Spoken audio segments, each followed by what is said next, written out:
వేకుజామున ఉదయాన్నే లేచి, ప్రభువా మరి ఈ స్థితికి కారకుడవు నీవే, ఈ ఉనికి కారకుడవు నీవే, మా ఆరోగ్యానికి కారకుడవు నీవే, మా మేలుకు కారకుడవు నీవే, మా జీవితం, మా పిల్లలు, మా బ్రతుకులు, మా కుటుంబం ఈ విధంగా ఉండడానికి ఏకైక కారకుడివి, ఏకైక కారణం నీ ఒక్కడివే అని ప్రభుతో మనం ఏ రోజైనా మొదటి జామున లేచి కృతజ్ఞత భావం ప్రభు సన్నిధిలో తెలిపితే అలాంటి వారిని దేవుడు వదిలిపెట్టాడు. హల్లెలూయా, ప్రైజ్ ది లార్డ్. పేతురు, ఇదిగో నా సంఘాన్ని నీ మీద కడతా, నీ ఎదుట ఏది కూడా నిలవనేరకుండా చేస్తా, ఇదిగో నువ్వు ఏది ప్రార్థన చేస్తావో దాన్ని ఆలకిస్తా, నువ్వు దేన్ని బంధిస్తావో నేను బంధిస్తా, నువ్వేది సెలవిస్తావో నేను దాన్ని చేస్తా. అపోస్తులందరిలో కంటే పిరికివాడు, అస్థిరుడు, చేతగాని వాడు, పడుతూ లేస్తూ ఉన్న భక్తి గల వాడిని దేవుడు బండగా మార్చి, రాయిగా మార్చి, పునాదిగా వేసి క్రైస్తవ జీవితాన్ని అతని మీద కట్టి బలమైన సాధనముగా పేతురు జీవితాన్ని దేవుడు అలా లేవనెత్తడం గల కారణము అతడు పశ్చాత్తాప్తుడు, కృతజ్ఞత గలవాడు, సరిచేయబడుతున్నవాడు, నమ్మకస్తుడు, యథార్థవంతుడు, దాచుకునేవాడు కాదు, ఒప్పుకునేవాడు, ఒప్పుకోలు చేసేవాడు, పశ్చాత్తాప వాడేవాడు, దేవుని సన్నిధిలో తన హృదయాన్ని, మనసును కుమ్మరించేవాడు పేతురు.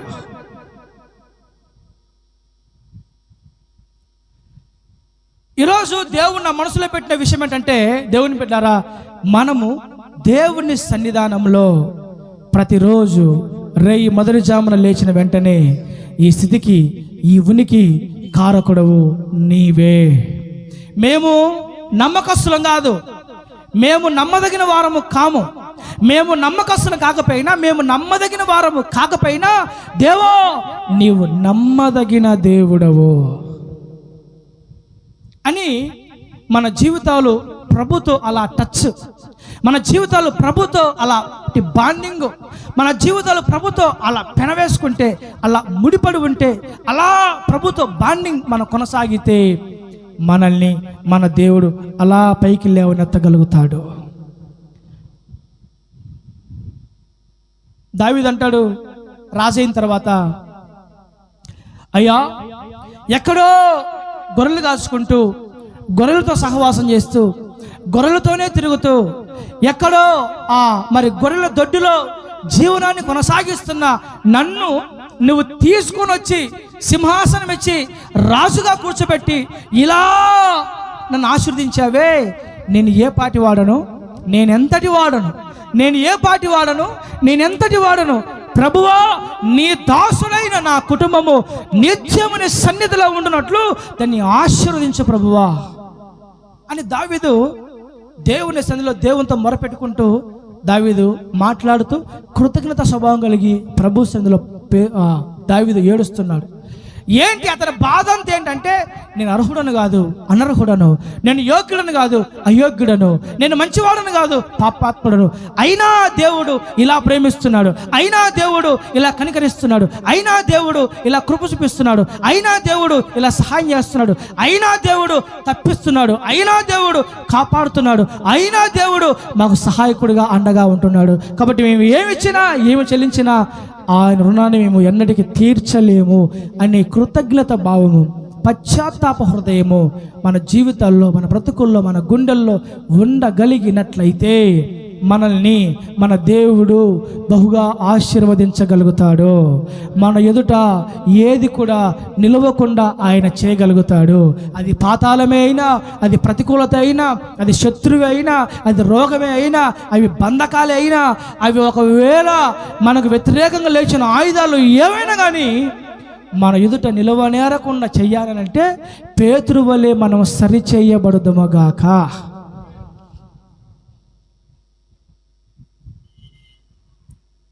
యేసు ప్రభుతో పాటు ఇలా సువార్త ప్రకటించుకుంటూ, యేసు ప్రభుతో పాటు సహవాసం చేస్తూ మరి అపోస్తులు జీవనాన్ని కొనసాగిస్తుండేవారు. రాను రాను రాను రాను రాను రాను కొంతకాలం ఏమైపోయిందంటే, యేసు ప్రభు కఠినమైన మాటలు మాట్లాడడం, కఠినమైన వాక్యాలు చెప్పడం, కఠినంగా శిష్యులను గద్దించడం, కఠినమైన పదజాలాలు ఉపయోగించడం, కఠినంగా హెచ్చరించడం, ఇలా మాట్లాడుతుండేసరికి కొంతమంది అపోస్తలులకి బాధేసింది. ఏంటి ఈయన ఇలా కఠినంగా మాట్లాడతాడు, ఎందుకు ఈయన ఇలా కఠినంగా బోధిస్తాడు?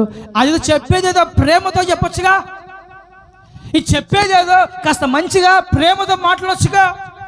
ఇంత కఠినంగా మాట్లాడితే, ఇంత కఠినంగా బోధిస్తే, ఇంత కఠినంగా వాక్యం చెప్తే ఎవడంటాడు?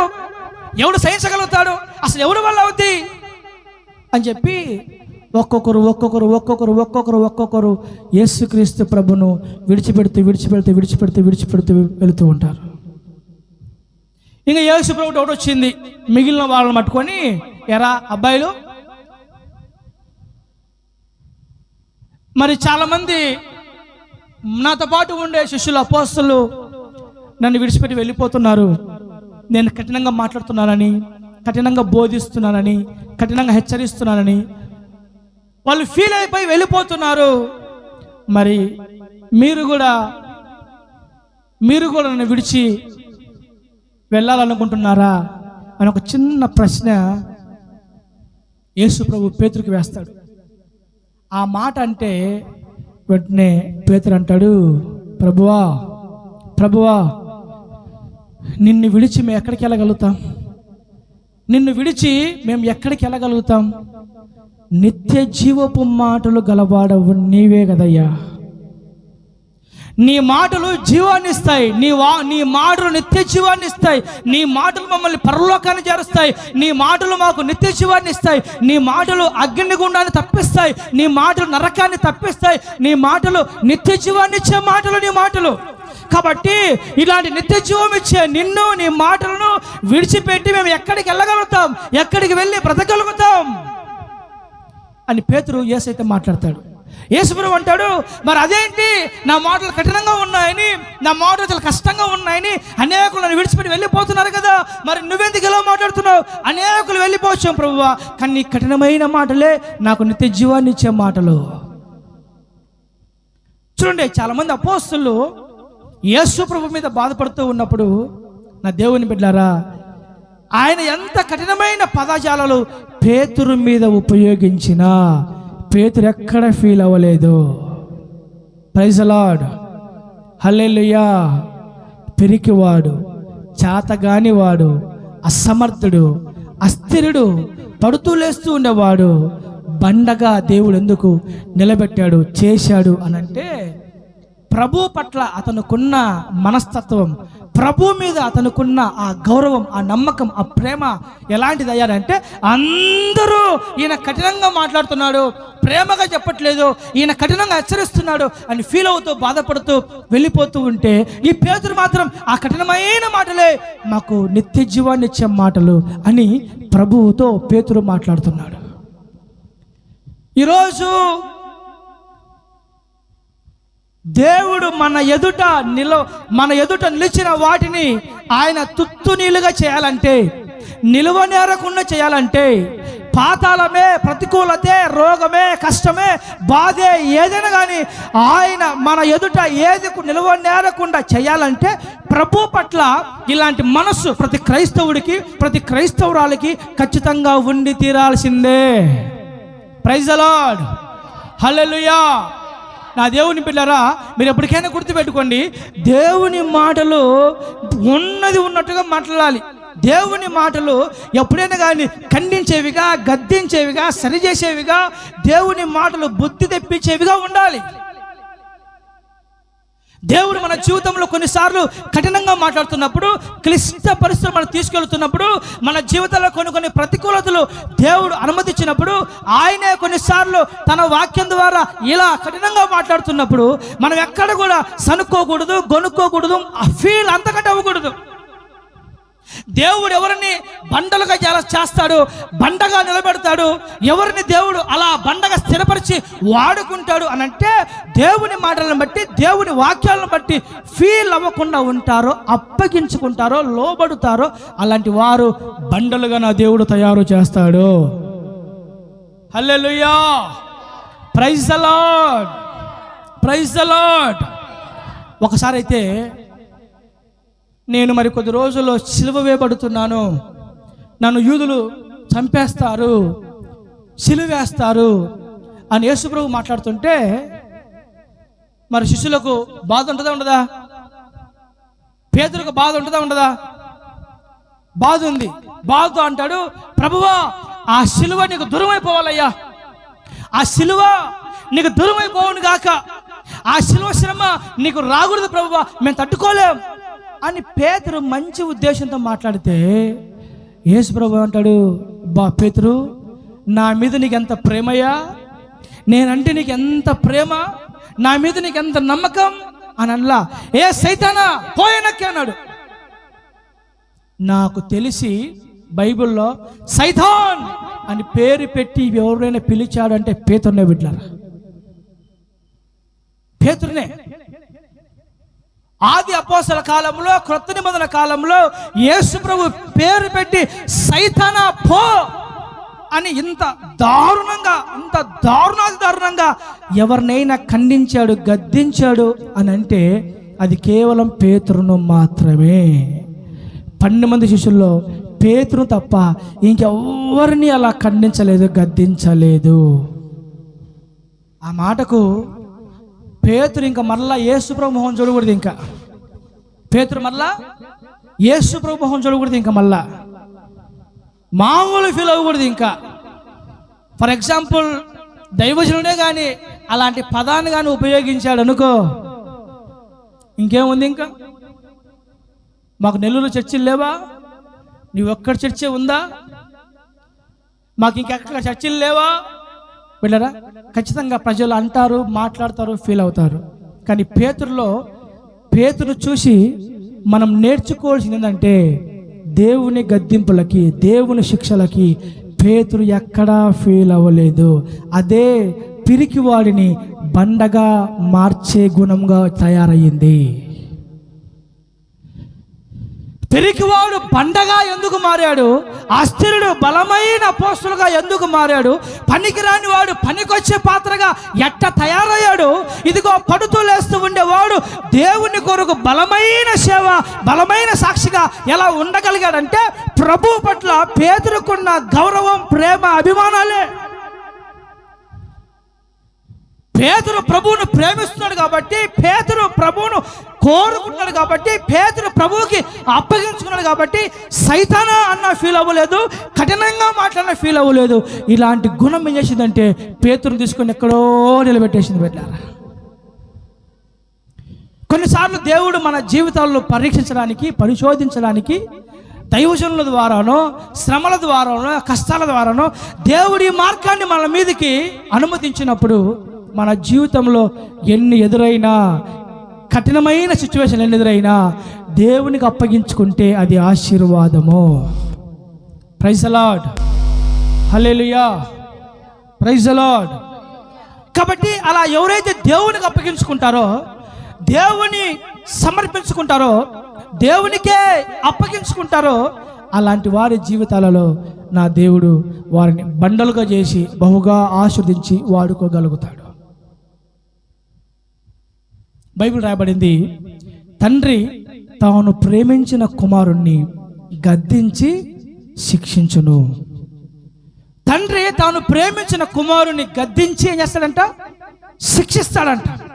దేవుడు మనల్ని శిక్షించినప్పుడు, దేవుడు మనల్ని గద్దించినప్పుడు, దేవుడు మనల్ని హెచ్చరిస్తున్నప్పుడు, దేవుడు మనతో సూటిగా మాట్లాడుతున్నప్పుడు, దేవుడు మనల్ని బిడ్డరా సూటిగా, ఖండితముగా, రాకండిగా హెచ్చరిస్తూ బుద్ధి చెప్తున్నప్పుడు మనము లోబడవలసిందే కానీ పొర్రపాటున కూడా ఇంకా మారు మాట్లాడడానికి వీలు లేదు.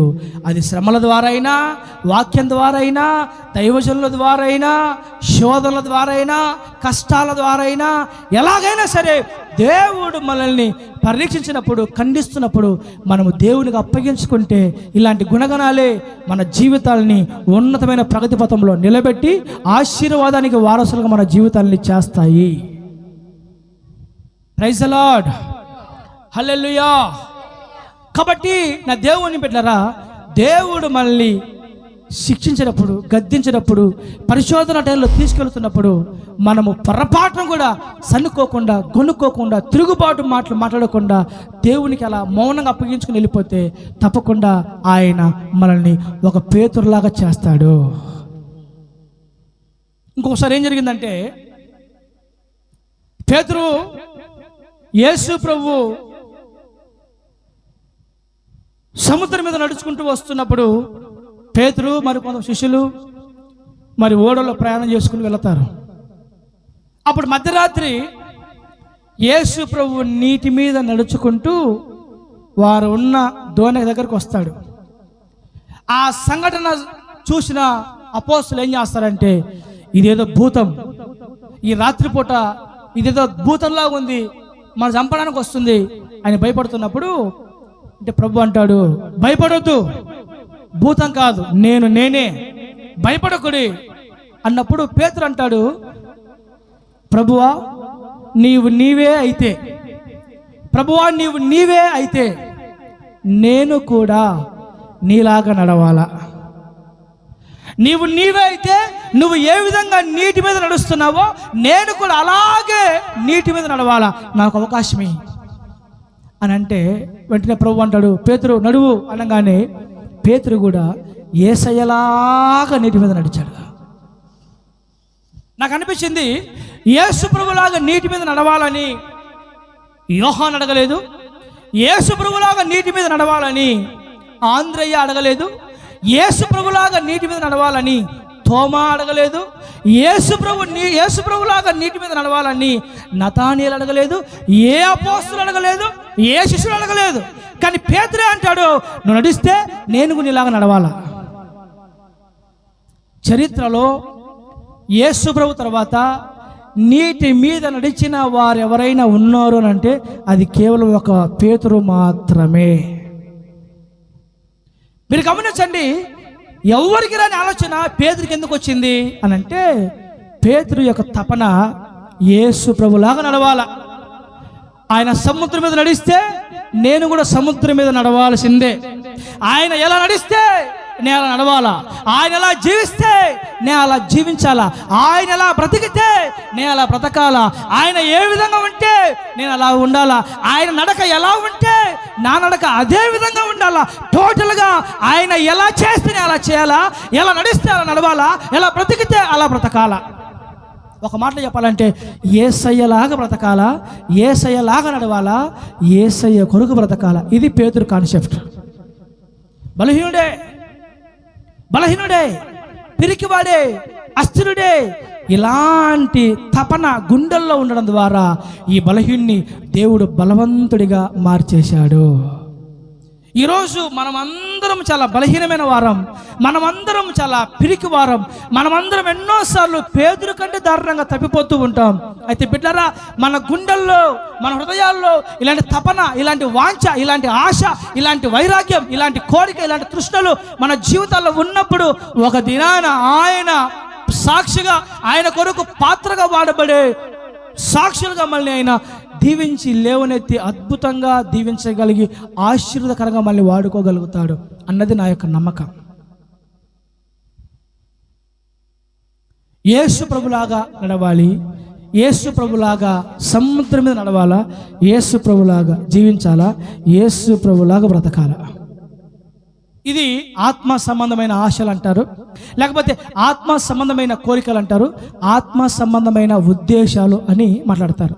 ఒక క్రైస్తవుడికి, ఒక దేవుని బిడ్డకి, ఒక ఆత్మీయుడికి ఎలాంటి ఆశలు, ఎలాంటి కోరికలు, ఎలాంటి ఇచ్చలు, ఎలాంటి ఊహలు, ఎలాంటి ఉద్దేశాలు ఉండాలి అని అంటే దేవుని కొరకు బ్రతకాలి, దేవుని కొరకు జీవించాలి, దేవునిలాగా బ్రతకాలా, దేవునిలాగా జీవించాలా, ఆయనలాగా నడవాలా, ఆయనలాగా మాట్లాడాలా, ఆయనలాగా కూర్చోవాలా, ఆయనలాగా చేయాలా, ఆయనలాగా ప్రవర్తించాలా, ఆయన కొరకు ఏదో ఒకటి చేయాలా.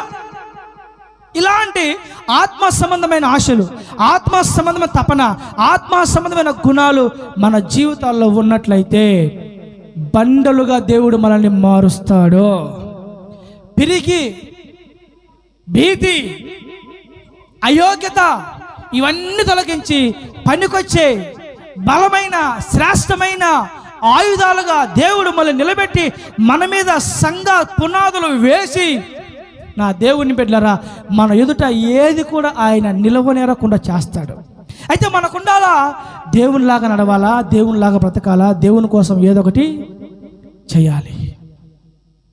ఈరోజు మనం అందరం మనల్ని మనం పరీక్షించుకుంటే, మనల్ని మనం స్వపరీక్ష, సెల్ఫ్ ఎగ్జామిన్ మనం చేసుకుంటే, దేవుని కొరకు మనం ఏం చేయగలుగుతున్నాం, దేవుని కొరకు మనం ఎలా జీవించగలుగుతున్నాం, దేవుని కొరకు ఎలా బ్రతకగలుగుతున్నాం, దేవుని కొరకు ఎలా మాట్లాడగలుగుతున్నాం, అసలు మన ద్వారా దేవుని కొరకు ఏదైనా మనము చేయగలుగుతున్నామా అన్నది మన ప్రశ్న.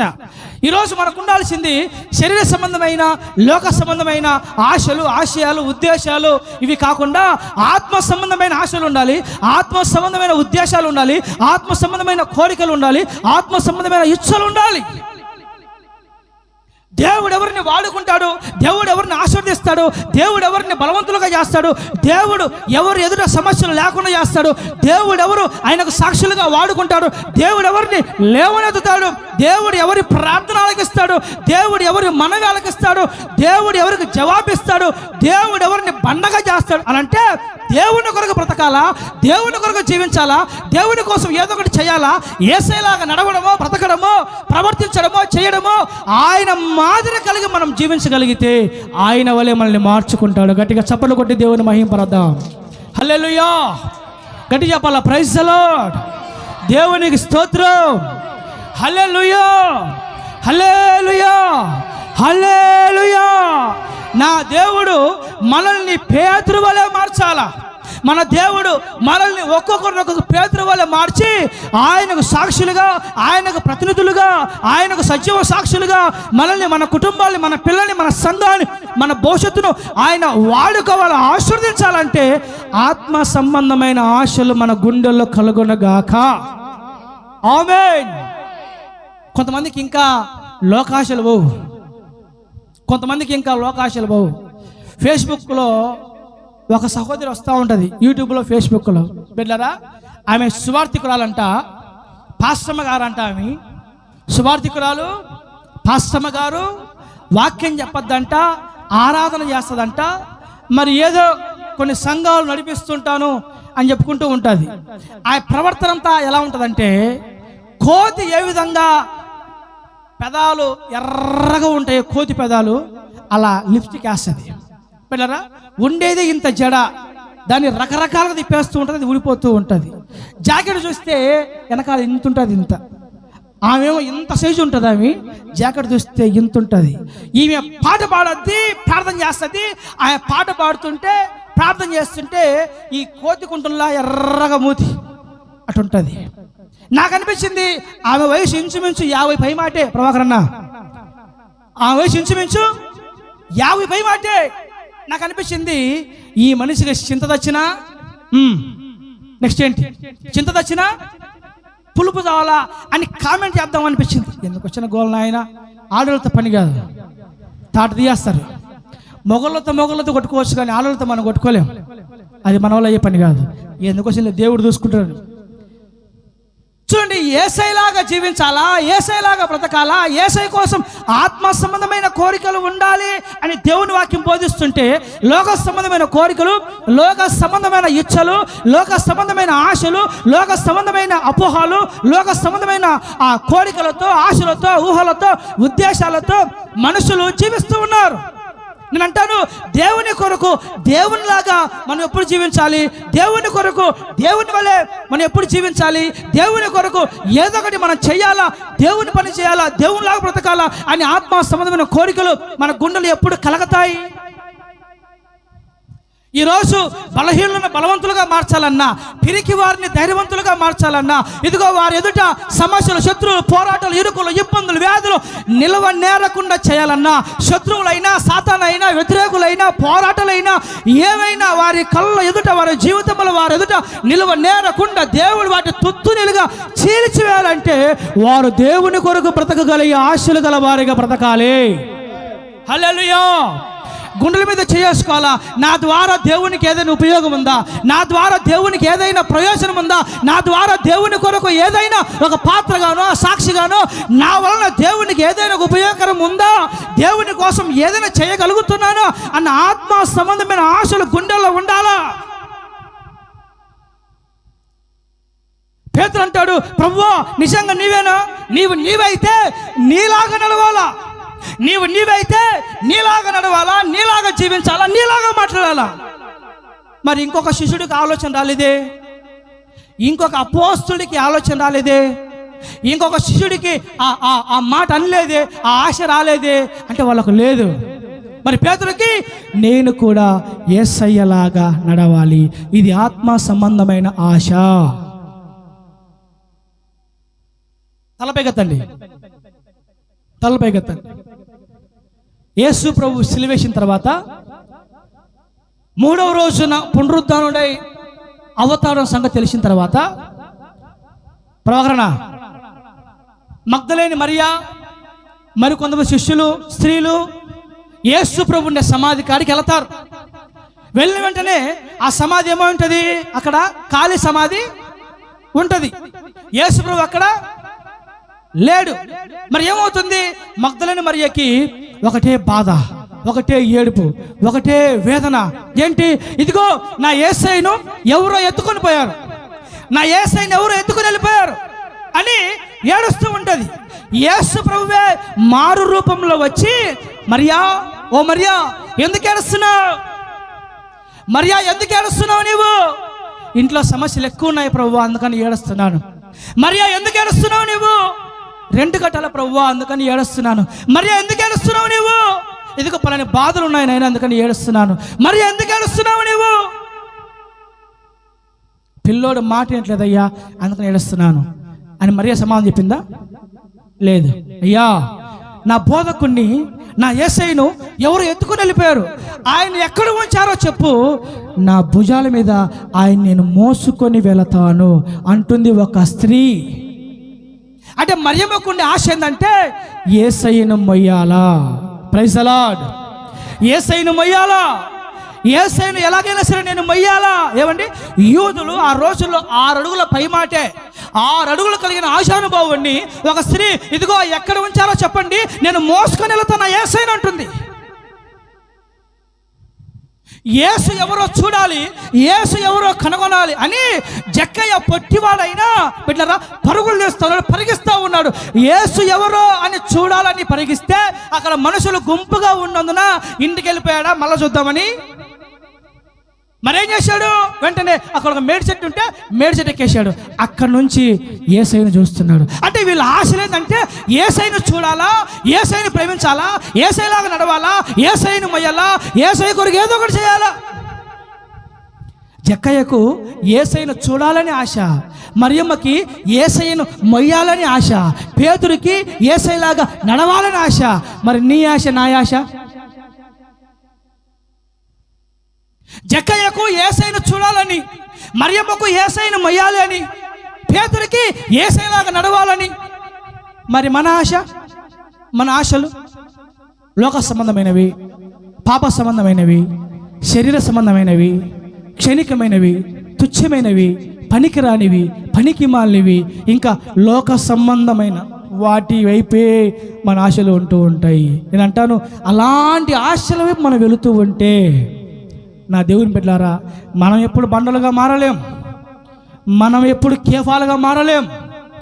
మన ప్రార్థన దేవుడు ఎప్పుడు ఆలకిస్తాడు, మళ్ళీ దేవుడు ఎప్పుడు బలమైన పాత్రలుగా వాడుకుంటాడు. అది అన్నటికీ జరగదు. ఆత్మ సంబంధమైన ఆశలు గల వారిగా మన ఆత్మీయ జీవితాలు ఉండగలిగితే ఆయన మనల్ని విడిచిపెట్టకుండా ఆశీర్వదించగలుగుతాడు. Praise the Lord. హల్లెలూయా. కదా నా మనసులో మాట ఏంటంటే, మీకు కొన్ని ఆశలు ఉండాలి, మీకు కొన్ని కోరికలు ఉండాలి, మీకు కొన్ని ఆశలు కోరికలు ఉండాలి. ఏంటి అవనంటే, నా దేవుని కోసం ఏదో ఒకటి చేయాలి, నా దేవుని మొయ్యాలి, నా దేవుని పరిచర్ని మొయ్యాలి, నా దేవుని చూడాలి, నా దేవుని కార్యాలు చూడాలి. ఇదిగో నా దేవునిలాగా నడవాలా, నా దేవునిలాగా బ్రతకాలా, నా దేవునిలాగా జీవించాలా, ఇదిగో ఆయన వల్లే ఆయనకు మాదిరిగా నేను కూడా ఉండాలా. ఇలాంటి ఆశలు, కోరికలు, ఉద్దేశాలు బిడ్డరా మన జీవితంలో ఎప్పుడైనా కలిగాయా? ఎప్పుడైనా చేశామా? ఎప్పుడైనా ఉన్నామా? అసలు నా ద్వారా నా దేవునికి ఏమైనా ఉపయోగం అని, నా ద్వారా నా యేసయ్యకి ఏదైనా ప్రయోజనమా అని ఎప్పుడైనా మనల్ని మనం ఆలోచించగలుగుతున్నామా? ఎందుకు పేతురును దేవుడు అలా చేశాడు? బండవలే చేసి అతని మీద సంఘాన్ని కట్టి అతని ఎదుట ఏదుకు నిలవనేరకుండా దేవుడు చేశాడంటే అతను పశ్చాత్తాప మనసు కలిగినవాడు, కప్పని మింగిన పాములాగా ఉండేవాడు కాదు. అతను కప్పని మింగిన పాములాగా ఉండేవాడు కాదు. దేవుని చేత మేలు పొందుకొని, దేవుని చేత దీవెనలు పొందుకొని, దేవుని చేత తప్పించబడుతూ, కాపాడబడుతూ కృతజ్ఞత లేని వాడిగా ఉండేవాడు కాదు. విస్తారమైన చేపలు తన కళ్ళెదుట ఉంటే దాని వైపు చూడట్లేదు. ప్రభువా నేను పాపాత్ముడు అంటున్నాడు. మనమైతే ఈ చేపలు అమ్ముకొని వస్తాం, నాయన ఇక్కడే ఉండు, మరలా వలేస్తాను, మరలా చేపలు పట్టుకుంటాం ప్రభువా. యేసు ప్రభువుని పేతురు ఎప్పుడు వాడుకోలేదు కాబట్టే ప్రభు చేత వాడబడ్డాడు. దేవుణ్ణి ఎప్పుడు కూడా తన అవసరాలకి, స్వార్థాలకి పేతురు వాడుకోలే. నేటి దినాన క్రైస్తవ జనాభా, నేటి దినాన క్రైస్తవ గుంపు, నేటి దినాన క్రైస్తవులని పిలువబడుతున్న వారి యొక్క ఉద్దేశాలు ఎలా ఉన్నాయంటే యేసు ప్రభుని అవసరాలకు వాడుకోవాలా, యేసు ప్రభుని అవసరమైనంత వరకు వాడుకోవాలా, అవసరం తీరిపోయిన తర్వాత వదిలేయాలా. ఈరోజు అనేక మంది యేసు ప్రభుని కేవలం వారి అవసరాల కోసం, వారి స్వార్థం కోసం, వాళ్ళ ఆశల కోసం, వారి కోరికల కోసం, వారి ఉద్యోగాల కోసం, వారి పిల్లల కోసం, వారి పెళ్ళిళ్ళ కోసం, వారి ఇళ్ళ కోసం, వాళ్ళ ఆశీర్వాదాల కోసం, వారి డబ్బు కోసం, వారి పని పాటల కోసం కేవలం స్వార్థపూరితంగా యేసు ప్రభుని అవసరాలకు వాడుకునే వాళ్ళే తయారవుతున్నారు. కానీ యేసు ప్రభు కొరకు వాడబడే వారు తక్కువైపోయారు. నేను అంటాను, అవసరానికే మన దేవుడిని మనము వాడుకునే దౌర్భాగ్యులుగా మన భక్తి జీవితాలు ఉండకుండా ఆయన కొరకు వాడబడే భక్తి జీవితాలుగా మన జీవితాలు ఉండునుగాక. హల్లెలూయా. అలాంటి మనస్సు, అలాంటి తృష్ణ మనకు ఉండాలంటే ప్రభు పట్ల కృతజ్ఞత బుద్ధి, కృతజ్ఞత మనస్సు, పశ్చాత్తాప మనస్సు. ప్రభువా నేను ఏ పాటి వాడనని నన్ను ఇలా తప్పిస్తున్నావు, కాపాడుతున్నావు, పోషిస్తున్నావు అని రేయి మొదటి జామున లేచి దేవుని సన్నిధిలో కన్నీరు విడిచి పశ్చాత్తాప్తులుగా ప్రభువుకి మన హృదయము కుమ్మరిస్తే ఆయన బండలుగా మన జీవితాలను మార్చి వేస్తాడు. మన ఎదుట పాతాల లోక ద్వారాలు నిలవనేరవు. పాతాళమే నిలవలేరకపోతే సమస్యలు, కష్టాలు, బాధలు, రోగాలు, ఇరుకులు, ఇబ్బందులు పొర్రపాట్లు కూడా నిలవనేరవు. ఎప్పుడు ఎప్పుడు అనంటే కృతజ్ఞత, కృతజ్ఞత, కృతజ్ఞత. అందుకే మనకు పాట రాశాం, ఇంతగా ప్రేమించుటకు ఏముండది నాలోనా. ఏముంది? టాలెంట్ ఉందా? టాలెంట్ ఉందా? తెలివి ఉందా? జ్ఞానం ఉందా? అందం ఉందా? విద్య, చదువు ఉందా? ఏముంది? ఇంతగా ప్రేమించుటకు ఏమున్నది నాలోనా, నీ కృప తప్ప వేరొకటి, కృప తప్ప వేరొకటి లేదయా, నీ కృప తప్ప వేరెవరు యేసయ్యా, కృప తప్ప వేరొకటి లేదయా, నీ కృప తప్ప వేరెవరు యేసయ్యా. ఒకసారి అనిపిస్తూ ఉంటుంది, అసలు మనం ఎన్నిక లేని వారం కదా, అసలు మనం పాపులం కదా, దేవుడిని ఎంతో దుఃఖపెట్టాం కదా, దేవుడిని ఎన్నోసార్లు ఏడిపించాం కదా, దేవుడిని ఎన్నోసార్లు బాధ పెట్టాం కదా, ఎన్నోసార్లు దేవునికి విరోధమైన పాపాలు చేసి చేసి చేసి ప్రభుని ఎంతో దుఃఖపరిచాం కదా. అయినా కూడా ఏంటి ఆశీర్వాదం, అయినా కూడా ఏంటి అద్భుతం, అయినా కూడా ఏంటి సేవ, అయినా కూడా దేవుడు ఎందుకు ఇలా ఎన్నుకున్నాడు? అసలు ఏముందని ఎన్నుకున్నాడు దేవుడు? కృప, కృప. కేవలము కృపను బట్టే దేవుడు ఎన్నుకున్నాడు, ఏర్పరచుకున్నాడు. ఆయన మళ్ళీ పిలుచుకున్నాడు, ఆయన సంకల్పములో మళ్ళీ ఆయన నిలబెట్టుకున్నాడు ఆయన. కాబట్టి ప్రతి బిడ్డకి, ప్రతి క్రైస్తవుడికి ఉండాల్సిన శ్రేష్టమైన గుణం ఏంటంటే, నీ కృపను బట్టే ఇలా ఉన్నానయ్యా, నీ కృపను బట్టే మా కుటుంబం ఇలా ఉందయ్యా, నీ కృపను బట్టే మా సంఘాలు ఇలా ఉన్నాయ్యా, నీ కృపను బట్టే ఆరోగ్యవంతులుగా ఉన్నామయ్యా. ప్రభువా మేము పాపాత్ములము నాయన, దోషులము, అపరాధులము అయ్యా, మేము ద్వేషకులము, దూషకులము ప్రభువా, ఎంతోగా నేను బాధపరిచి దుఃఖపెట్టిన వాళ్ళము ఒకప్పుడు. అయినా నీ కృపను బట్టి, అయినా నీ కనికరాన్ని బట్టి, అయినా నీ మంచితనాన్ని బట్టి, అయినా నీ వాత్సల్యతను బట్టి మాకు అవకాశం ఇచ్చావు, ఆరోగ్యం ఇచ్చావు, పోషిస్తున్నావు, తప్పిస్తున్నావు, కాపాడుతున్నావు. ఇది కేవలం నీ కృపయే అని కృతజ్ఞత మనసు మన గుండెల్లో ఖచ్చితంగా ఉండాలా. నా దేవుని బిడ్డలారా, దేవుణ్ణి వాడుకుంటూ, దేవుణ్ణి స్వార్థపూరితంగా ఉపయోగించుకుంటూ, మనకు నచ్చినట్టు జీవిస్తూ, మనకు ఇష్టం వచ్చినట్టు జీవిస్తూ, ఇంకా లోకానుసారంగా, ఇంకా లోక సంబంధముగా, ఇంకా ఇష్టానుసారంగా మన బ్రతుకుతూ తిరుగుతూ లేస్తూ దేవుడు బాధపడతాడేమో, దేవుడు దుఃఖపడతాడేమో, దేవుడు ఎలస్తాడేమో, దేవునికి గాయము కలుగుతుందేమో అని ఏమాత్రం కొంచెం కూడా ఆలోచించకుండా ఇంకా మనము దేవుని దుఃఖపెట్టే వారముగా బ్రతికితే ఏ రోజు కూడా ఆస్తిలో స్థిరమైన వారిగా మారరు, బలహీనులు బలవంతులుగా మారరు. ఒక బలహీనుడు బలవంతులుగా మారాలన్నా, అస్థిరమైన వాడు స్థిరమైన వాడిగా మారాలన్నా, పనికిరాని వాడు పనికొచ్చే పాత్రగా నిలబడాలన్నా, బండలుగా కేఫాలుగా దేవుని కొరకు బలమైన పాత్రలుగా సాక్షులుగా సాతాను యొక్క రాజ్యములో పాతాల లోక ద్వారాలు నిలవ నేరకుండా ఓడించే క్రైస్తవ వీరులుగా ఎవరు తయారవుతారంటే దేవుని సన్నిధిలో పశ్చాత్తాప మనసు పడగలిగిన వారు మాత్రమే.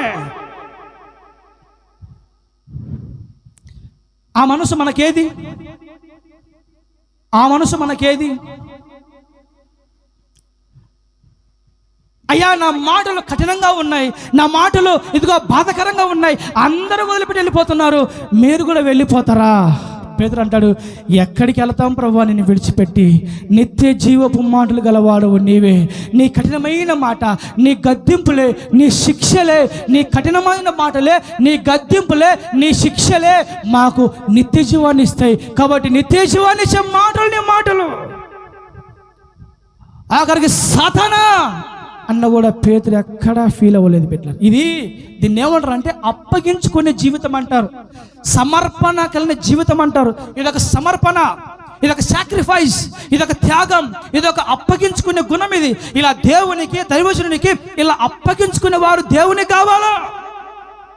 దేవుడు కొన్నిసార్లు శ్రమల ద్వారా, కష్టాల ద్వారా, ఇరుకు ఇబ్బందుల ద్వారా మళ్ళీ పరీక్షిస్తాడు. కొన్నిసార్లు దైవజనుల ద్వారా కఠినమైన మాటలు మాట్లాడిస్తాడు. ఆయనే చిత్తం ప్రభువా, నన్ను అంత మాట అన్నాడే, నన్ను ఇంత మాట అన్నాడే, ఇంత కఠినంగా మాట్లాడాడే. వాస్తవానికి నాకైతే ఏ రోజైనా మనకి ఈ ప్రేమగా మాట్లాడే పలకరింపులు మనకు తెలియదు ఎందుకో. ఎంతసేపు కఠినంగా మాట్లాడడం, కఠినమైన పదాలు ఉపయోగించడం మన పని. అంటే యేసు అదే చేశాడు. నాకు బాప్తిసమిచ్చు యోహాను అంటే ఇష్టం. నాకు ఎందుకు చెప్పండి? బాప్తిసమిచ్చు యోహాను, అమ్మలారా అక్కలారా మిమ్మల్ని బ్రతిమలాడుకుంటున్నాను, రండమ్మా దేవుడు అన్నాడు. ఏ సర్ప సంతానమా, వస్తే బాగుపడతావు లేదా చస్తావు అంటాడు యోహాను. ఆ స్టైల్ మంది కూడా. ఎందుకంటే వాక్యం ఉన్నది నోట మాట్లాడాలి కదా. మనం మభ్యపెట్టలేము, మనము కవరింగ్ చేయలేము. ఒకసారి అనిపిస్తుంది అట్లా కవర్ చేద్దామని, కానీ బయటపడిపోతా, నా వల్ల అవ్వదు. అది ఏది ఉంటే అదే వచ్చేస్తుంది. బైబిల్ చెప్తుంది, తండ్రి తాను ప్రేమించిన కుమారుణ్ణి గద్దించి శిక్షిస్తాడు. సనుక్కుంటున్నామా? గొనుక్కుంటున్నామా? లోపల అనుకుంటున్నామా? వచ్చిన కష్టాలను బట్టి, ఉన్న బాధలను బట్టి, వింటున్న వాక్యాలను బట్టి గుండెలో ఎక్కడైనా గాయం రేపబడుతుందా? ఇజ్రాయేలు సనిగి సనిగి సనిగి సనిగి సంహారకుని చేత నశింపబడిన బైబిల్ రాయబడింది. దేవుని సనిగి దేవుని సనిగి సనిగి సనిగి దేవుని యొక్క శిక్షలో, పరీక్షలో వాళ్ళు నమ్మకంగా ప్రవేశించకుండా దేవుడు పరీక్షల మార్గంలో నడిపిస్తున్నాడని, దేవుని యొక్క ఆజ్ఞలు కఠినంగా ఉన్నాయని ఇజ్రాయేలు దేవుణ్ణి విడిచిపెట్టి తిరుగుబాటు చేసేసారు. ఆఖరికి వారందరిలో ఏ ఒక్కరు కూడా కానాను చేరకుండా నా దేవుని బిడ్డలారా విడువబడ్డారు. చివరిగా నీవే అయితే నేను కూడా నీలాగా నడుస్తాను ప్రభువా. నాకు అనిపించింది, ఏ అపోస్తులకి ఆ ఆలోచన రాలేదే, పేతురికి ఎందుకు వచ్చిందంటే పేతురికి నడవాలని ఆశ. చూడండి, సంఘంలో నా వైపు చూడండి, ముగిచేస్తాను, టైం లేదు, ముగిచేస్తాను.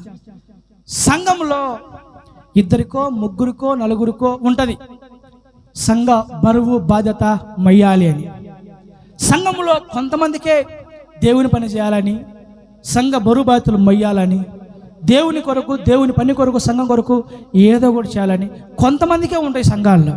నేనంటాను, అందరికీ ఆ మనసు ఉంటే, అందరికీ దేవుని కోసము, దేవుని మందిరం కోసము, సంఘం కోసము, దేవుని కోసం మేము ఏదో ఒకటి చేయాలా, ఏదో ఒక పాత్రగా ఉండాలా, ఏదో ఒక ఉపయోగకరంగా ఉండాలా, ఏదో ఒకటి చేయాలా అని సంఘం అంతటికి అలాంటి ఆశలు ఉంటే, నా దేవుని బిడ్డరా, అలాంటి సంఘాలు దేవుని ఆత్మ చేత, దేవుని మహిమ చేత ప్రజ్వరిల్లింపబడతాయి. ఈరోజు సంఘాలు ఎందుకు అలా వాడిపోతున్నాయి? సంఘాలు ఎందుకు మోడుబారిపోతున్నాయి? సంఘాలు ఎందుకు మరి వెలిగించబడకుండా చీకటిగా ఆరిపోతూ వెలుగుతూ సంఘాలు ఎందుకు ఇలా తయారవుతున్నాయంటే, ప్రజలకి దేవుని పట్ల, సంఘం పట్ల, ఆత్మ సంబంధమైన కార్యకలాపాల పట్ల తపన, ఆశ, తృష్ణ, మంట లేదు. ఇది ఏదో కాలం గడిచిపోవాలంటే కాలం గడిచిపోవాలా. ఒక ప్రత్యేకమైన శ్రద్ధ, ఒక సమర్పణ, ఒక త్యాగం, ఒక తీర్మానం, ఒక ప్రతిష్టత, ఒక వైరాగ్యం. ఇదిగో ఈ వారంలో దేవుని కోసం ఇది చేయాలి, ఇదిగో ఈ వారంలో దేవుని విషయమై ఇది జరిగించాలి, ఇదిగో ఈరోజు దేవుని కార్యకలాపాల విషయమై ఇలా ఉండాలి, ఇదిగో నేను ఒక తీర్మానం చేస్తున్నా, నా జీవితకాలం అంతట్లో దేవుని కొరకు ఈ పని చేస్తా, ఇదిగో నేను ఒక నిబంధన చేస్తున్నా, నా జీవితకాలం అంతా దేవుని కొరకు ఇదిగో ఇలాంటి భారం నా భుజాల మీద వేసుకుంటా, ఇదిగో నేను దేవునితో ఒక ఒడంబడిక చేస్తున్నా, నా బ్రతుకుతున్నలన్నీ దేవునికి ఇదిగో ఇలా ఈ విధంగా ఒక పాత్రగా నేను ఉంటాను, పలానా విషయంలో, పలానా దాంట్లో నేను చేయగలిగింది, నేను చేసేది, నా వల్ల అయ్యేది, ఇదిగో దేవుని కొరకు ఏదో ఒక పాత్రగా నేను ఉంటాను అని దేవుని కొరకు ప్రత్యేకమైన తీర్మానాలు చేయాలా, ఒడంబడికలు చేయాలా, నిలబడాలా దేవుని కొరకు. మనము దేవుని కొరకు నిలబడితే దేవుడు మన కొరకు నిలబడతాడు. నువ్వు దేవుని కొరకు లేచి నిలబడితే ఆయన నీ కొరకు లేచి నిలబడతాడు. ఆయన నువ్వు దేవుని కొరకు నిలబడవు, దేవుని కొరకు జీవించవు, దేవుని కొరకు బ్రతకాలా, జీవించాలా, దేవుని కోసం ఏదో ఒకటి చేయాలా అని ఆశ నీకు రాదు, నీకు ఉండదు. నీకు మాత్రం దేవుడు అద్భుతాలు అన్నీ చేయాలా, ఆశీర్వాదాలు ఇవ్వాలా, అన్నీ దేవుడు నీకు. ఇది ఎంతవరకు న్యాయం? ఇది ఎంతవరకు బిడ్డరా సమంజసం? చెప్పండి. నేను ఎందుకు మిమ్మల్ని రేపుతున్నానంటే, ఈరోజు మీరు ఒక తీర్మానం చేయాలి దేవునితో. ప్రభువా, ఇదిగో ఈ మీదట నీ కోసం ఇది చేస్తా, ఇదిగో నాకు చేతనైంది ఇది నాయనా, నీ కోసం ఇదిగో ఇది చేస్తా, ఇలా ఉంటా, ఇదిగో నీ కోసము నేను చాపలెత్తగలుగుతానయ్యా, నేను ప్రతి వారం చాపలెత్తగలుగుతా, ఇదిగో నీ కోసం నేను మైకి పెట్టగలుగుతానయ్యా, ప్రతి వారం మైకి పెడతా, ఇదిగో నీ కోసం నేను ఇలా జీవిస్తాను, ఇలాంటి తీర్మానం తీసుకుంటానయ్యా, ప్రతి వారం ఇలా చేస్తా. ఏదో ఒకటి మొత్తానికి మన చేతనైంది దేవుని కొరకు మన పాత్రగా మనం ఉండాలి. సంఘములో నీదొక చెయ్యి ఖచ్చితంగా ఉండాల్సిందే.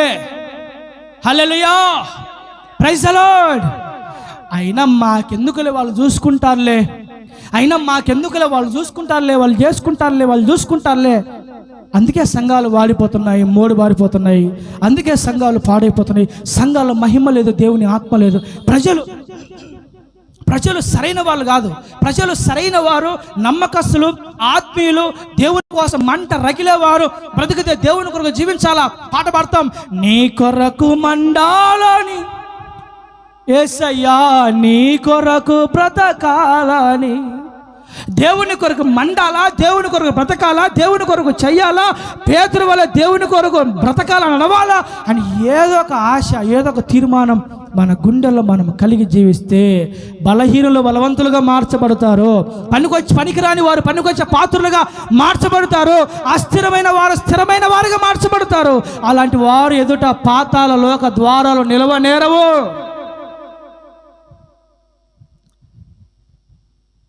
అయిపోయింది. మన సంఘం సైలెంట్ అయిపోయిందన్న. సంఘం సైలెంట్ అయిపోయిందంటే మాకు నచ్చట్లేదు ఈ మాటలు. నువ్వు ఆపేస్తే మేము మా ఇంటికి వెళ్తాం, నచ్చట్లేదు. లేకపోతే ఆమేన్, స్తోత్రం, హల్లెలూయా. ఎట్టబోయింది ఇది? నేనేమంటానంటే, నా స్వార్థం కోసం నేను చెప్పట్లేదు. నేను మనము దేవుని కొరకు బ్రతకాలని ఉద్దేశం ఇంకంతే, అంతే. కనీసము అయ్యా వారమంతా కలర్ వస్త్రాల్లో ఉంటాను, కానీ వారానికి ఆదివారం ఇదిగో ఇలాగా తెల్ల వస్త్రాలతో నేను మందిరానికి వస్తాను. ఇదొక సమర్పణ, ఇదొక త్యాగం, ఇదొక ప్రతిష్టత, ఇదొక ఒడంబడిక నీ కొరకు చేస్తాను. అట్లీస్ట్ ఇదైనా ఆదివారము దేవుని మందిరానికి వచ్చినప్పుడు తెల్ల వస్త్రాలతో ప్రతి వారము నేను వస్తాను ప్రభువా, కలర్ వస్త్రాలే ధరించనయ్యా, తెలుపులో ఉంటాను అని ఇదొక సమర్పణ, ఇదొక ప్రత్యేకత, ఇదొక ఆశీర్వాదం. కొన్ని సంఘాలు మనం గమనిస్తూ ఉంటే బిడ్డరా, కొన్ని అలంకరణలు, కొన్ని ఆడంబరాలు, కొంతమంది యొక్క అలంకరణ చూస్తే అసలు దేవుని బిడ్డలా దేవుని దగ్గరికి వెళ్తున్నారా, ఇంకాడికి వెళ్తున్నారా అసలు అర్థమై సావదు. నేను అంటాను, ఒక ప్రత్యేకమైన తీర్మానం, ఒక ప్రతిష్ట, ఒక నిబంధన, ఒక ఒడంబడిక, ఒక ప్రత్యేకత దేవుని దగ్గర మనం నిలబడితే ఆయన మన కొరకు తప్పకుండా నిలబడతాడు. దేవుని కొరకు మనం చేయగలిగింది ఏదో ఒకటి చేయాలి. నా మట్టుకు నాకైతే ఆదివారం వస్తే సంఘము తెల్ల కనపడాల. నువ్వు నల్లగా కర్రగా ఉన్ని ఇబ్బంది లేదు, నువ్వు నల్లగా ఉన్నా ఇబ్బంది లేదు, నువ్వు కర్రగా ఉన్నా ఇబ్బంది లేదు, నువ్వు పొట్టిగా ఉన్నా ఇబ్బంది లేదు, నువ్వు పొడవుగా ఉన్నా ఇబ్బంది లేదు, నువ్వు ఎట్టున్నా ఇబ్బంది లేదు. ఆదివారం మాత్రం తెల్ల వస్త్రాలతో వస్తే దేవదూతల వలె సంఘం కలకలాడుతుంది. హల్లెలూయా. ఈ ఆశ గుండెల్లోంచి రావాలంటే లోపల కలర్ వస్త్రాల మీద వ్యామోహం చావాలా. లోపల కలర్ వస్త్రాల మీద వ్యామోహం చావకపోతే పైన తెల్లటి వస్త్రాలు ధరించాలన్న తపన మనిషికి పొరపాటున కూడా రానే రాదు. మనం గమనిస్తే పెంతెకోస్తు సంఘాలు, టీపీఎం పెంతెకోస్తు సంఘాలు ఆదివారం వస్తే ఏమీ లేకుండా ఒంటి మీద తెల్ల వస్త్రాలు ధరించి, నా దేవుని బిడ్డరా, వాళ్ళు వెళుతుంటే ఒక దేవదూతల వల్లే ఉంటారు. వాళ్ళని చూసినప్పుడల్లా వీళ్ళు దేవదూతలేమో, కడుపు నిండిపోద్ది అసలు అటు చూసినప్పుడల్లా. అదొక ప్రత్యేకత, అదొక సమర్పణ, అదొక తీర్మానం. అది పరలోకం ఎప్పుడు తెల్ల వస్త్రాలతో ఉంటుంది. కలర్ పరలోకంలో ఏ కలర్ లేదు, ఒకే ఒక కలరు, అదే వైట్, తెలుపు. ఈ కలర్ తప్పితే వేరొక కలర్ లేదు. కాబట్టి ఇదొక సమర్పణ, ఇదొక త్యాగం, ఇదొక ప్రతిష్ఠత. నా దేవుని కొరకు చేస్తా. ఇది ఏదో ఒకటి మన ద్వారా దేవుని కొరకు ఒక పాత్రగా ఉంటే, నా దేవుని బిడ్డలారా, దేవుడు మనల్ని బండలుగా చేస్తాడని నా ఆశ. మన బేదంచర్ల బిడ్డలు వచ్చారు ఇక్కడికి, కిరణు, శిరీష బిడ్డలారా. ఈ బిడ్డ ఉంది శిరీష. గడిచిన మందిరం ప్రారంభించబడిన అనేక సంవత్సరాల నుండి బేదంచెలలో ఈ ఒక్క బిడ్డే ప్రతి ఆదివారం, ప్రతి వారం చర్చి చిమ్మి కడిగి చాపలేసి దేవుని పరిచయం చేస్తుంటాడు. ప్రతి వారం. ఒక వారం చేసిందా, 2 వారాలు చేసిందా? ఆ ఎంతకాలం మహా నెల రోజులు చేస్తారా? ఒక 2 నెలలు చేసిందా, 3 నెలలు చేసిందా, సంవత్సరం చేసిందా? అనేక సంవత్సరాల నుంచి ఈ ఒక్క బిడ్డే బేతంచెర్ల మందిరంలో పరిచయం చేస్తూ ఉన్నారు వాళ్ళు. నేను చెప్పాను నా బిడ్డకి, నువ్వు అప్పగించుకోమ్మా, అది నీది పరిచర్య, నువ్వు ఆ పరిచర్య నమ్మకంగా ఉండు, దేవుడు నిన్ను బండగా చేస్తాడు, దేవుడు నిన్ను ఆశీర్వదిస్తాడు, నువ్వు అప్పగించి సమర్పించుకో, ఒకరితో నీకు అనవసరం. నా బాధ ఏంటంటే మనం ఏదో ఒకటి చేయాలా, దేవుని కొరకు మన వంతు పాత్రగా ఏదో ఒకటి ఉండాలా. అయ్యా నీవైతే నీలాగే నడుస్తా, నీలాగే బ్రతుకుతా, నీలాగే ఉంటా. చేద్దాం, తీర్మానం చేద్దాం, ప్రభువుకు అప్పగించుకుందాం. పేతురు చెప్పినట్టుగా యేసైతే మనం చెప్పుదాం, ఆయన మనల్ని బండలుగా మార్చి వేయునుగాక, ఆయన మనల్ని బండలుగా చేయునుగాక, బలహీనులు బలవంతులుగా మారుదురుగాక, అస్థిరమైన వారు స్థిరమైన వారుగా మారుదురుగాక, బలవంతులు బలమైన పాత్రలుగా దేవుని సన్నిధిలో వాడబడుదురుగాక. ఇలాంటి వారు ఎదుట పాతాళ లోక ద్వారాలు నిలువ నేరవు. వాళ్ళు ఎవరయ్యారంటే దేవుని కోసం ఏదో ఒకటి చేయాలి అనుకునేవారు. వారు ఎవరయ్యారంటే దేవుడు కఠినమైన మార్గాలు నడిపించినప్పుడు దేవునికి అప్పగించుకునేవారు. వారు ఎవరయ్యారంటే కృతజ్ఞత స్వభావం కలిగి పశ్చాత్తాప హృదయులుగా దేవునికి సమర్పించుకున్నవారు. బండలుగా బలవంతులుగా స్థిరమైన వారిగా దేవుని కొరకు సాక్షులుగా వాడుకుంటాడు దేవుడు. ఆయన అలాంటి కృప మన దేవుడు మనకు అనుగ్రహించునుగాక. మోకరిద్దాం.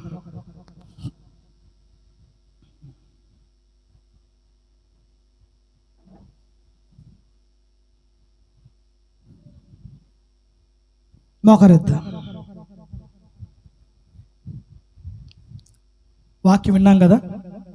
తీర్మానం ఒక తీర్మానం చేద్దాం. బలహీనుడు బలవంతుడిగా మారాడు. పనికిరాని వాడు పనికొచ్చే పాత్రగా మారాడు.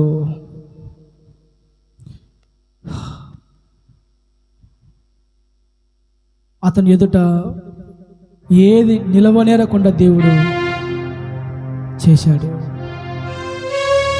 కారణం ఏంటంటే అతను పశ్చాత్తాప మనసు కలిగినవాడు. అతను, ప్రభువా ఇదిగో నేను పాపాత్ముడు, నాయన నన్ను విడిచి దూరం వెళ్ళిపోయి ఆశీర్వాదాన్ని చూడలేదు, కానీ కృతజ్ఞతా స్వభావంతో ప్రభు సన్నిధిలో కన్నీరు కారుస్తున్నాడు. అతను, అయ్యా నేను పాపాత్ముడను ప్రభు, నేను పాపాత్ముడను ప్రభు. పేతురు కన్నీరు కారుస్తున్నాడు. సైతానా అని ఖండించినా కూడా పేతురు ఎక్కడ ఫీల్ అవ్వలేదు. ఎందుకంటే ఆయన కఠినమైన మాటలే నిత్య జీవాన్ని ఇస్తాయని చెప్పి నమ్మి అప్పగించుకున్నాడు పేతురు.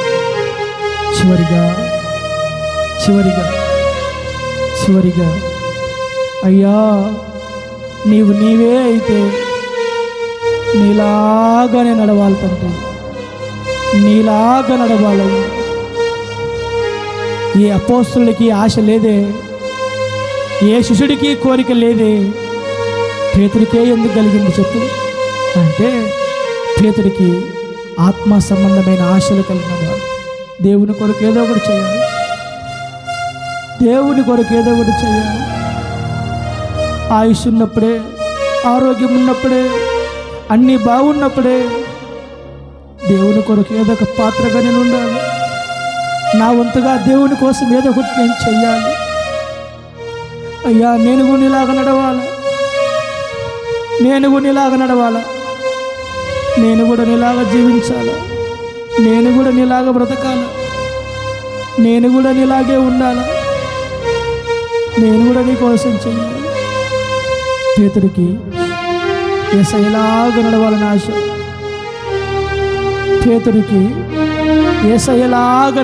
ఆశ, మరి నీకేం ఆశ? బంగారం కావాలనే, కమ్మలు కావాలా, గోల్డ్ కావాలనే, వెండి కావాలనే, మంచి వస్త్రాలు కావాలనే, మంచి ఇల్లు కావాలనే, మంచి వాతావరణం కావాలనే, ఏది? పేతుడికైతే యేసయ్యలాగా నడవాలని ఆశ. మరియమ్మ అంటది, అయ్యా ఇదిగో నా దేవుని నేను మోసుకొని వెళతాను, నేను ఎత్తుకొని వెళతాను నా బోధకుణ్ణి. ఎక్కడున్నాడు ఆయన? మరియమ్మకు యేసయ్యను మొయ్యాలని ఆశ, యేసయ్య బరువును మొయ్యాలని ఆశ, యేసయ్య బాధ్యతను మొయ్యాలని ఆశ మరియమ్మకి. నీకేం ఆశ? కూడు మీద, గుడ్డ మీద, ఇల్లు మీద, లోక సంబంధమైన వాటి మీద, పాపం మీద, సినిమాల మీద, వ్యామోహాల మీద, తుచ్చమైన క్షణికమైన వాటి మీద, లోక సంబంధమైన ఆకర్షణల మీద. ఏది నీ ఆశ? జక్కయ్యకి యేసయ్యను చూడాలని ఆశ. నీకేం ఆశ? జనులు గుంపులుగా కూడుకున్నా కూడా, గుంపులుగా ఉన్నారులే, ఇప్పుడు వీలు కాదులే, మనలాగా సాకులు చెప్పలా జక్కయ్య. ఎట్టైనా కానీ ఈరోజు యేసయ్యను చూడాల్సిందే, ఎట్టయినా కానీ ఈరోజు యేసయ్యను కలవాల్సిందే. ఇవేమంటారంటే ఇవి ఆత్మ సంబంధమైన ఆశలు అంటారు. ఇవి లోక సంబంధమైన ఆశలు కాదు, ఇవి ఆత్మ సంబంధమైన ఆశలు. ఏదో ఒకటి దేవుని కొరకు చేయాలా, ఇలాంటి ఆశ నీకు ఉండాలి. కానీ నేను దేవుడు బండగా చేయడా, నేను రాయిగా మార్చడా, బలమైన పాత్రగా నిలబెట్టడా, నీ ఎదుట నిలిచిన సాతాను యొక్క గోడలు దేవుడు కూల్చివేయడా, నీ ఎదుట లేచిన శత్రువును దేవుడు అణిచివేయడా, నీ ఎదుట లేచిన సమస్యను దేవుడు కనుమరుగు చేయడా? ఎందుకు చేయడు ఆయన? ఎందుకు చేయడు ఆయన? నీ ఎదుట సమస్య, నీ ఎదుట ఉన్న బాధ, నీకు విరోధంగా లేచిన ఆయుధం ఏది కూడా నిలవనేరదు, కూలిపోద్ది అని వాగ్దానం చేశాడు మన దేవుడు. మన ఎదుట ఏ సమస్య, ఏ రోగం, ఏ శత్రువు, ఏ పోరాటం ఏది కూడా నిలవనేరకూడదు. అది నిలుస్తుంది అంటే నీకు ఆత్మ సంబంధమైన ఆశలు, ఇంకా లోకపు ఆశ నీకుంది, ఇంకా లోకం సావాలా, చింత వచ్చిన పులుపు సావాలా, ఇంకా రంగు రంగుల ఆకర్షణల మీద, లోక సంబంధమైన తుచ్చమైన పనికి మాలిన వాటి మీద చేయి, దేవుని తీర్మానం చేయి. ఇక మీదట ప్రతి వారం ప్రతిష్ఠిత ప్రత్యేకమైన తెల్ల వస ధరించుకొని సన్నిధికి వస్తాను ప్రభువా. చేయి తీర్మానం దేవునికి. ఇదిగో ఇక మీదట మందిరంలో ఈ పరిచర్య నేను ఎన్నుకుంటానయ్యా, కడదాకా చేస్తానయ్యా.